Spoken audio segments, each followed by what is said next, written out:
सभी दोस्तों से नमस्ते। कुसुम लोकगीत चैनल पे आप लोगों का स्वागत है।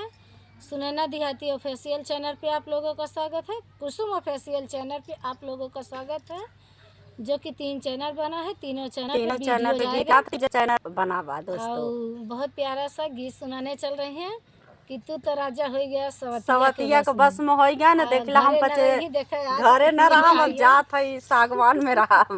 आज आए वीडियो बनावे और यही सागवान में बसेरा ले चुका है।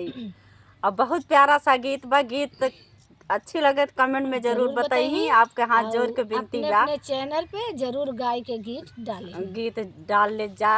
कितना अच्छा प्यारा गीत बा। आइए गीत के सुनाती हूँ।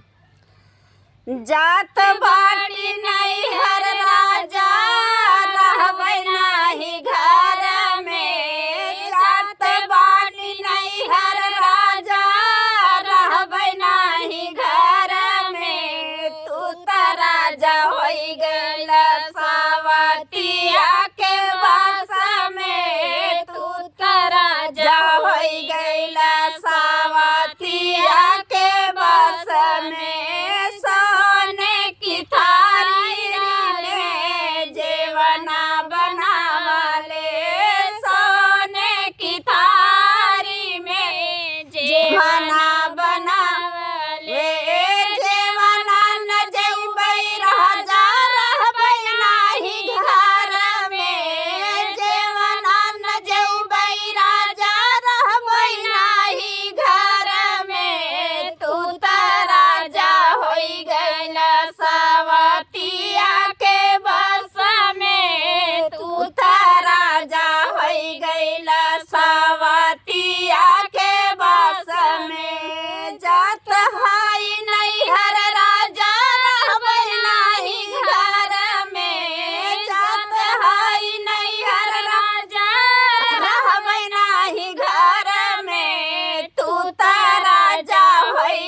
बस में।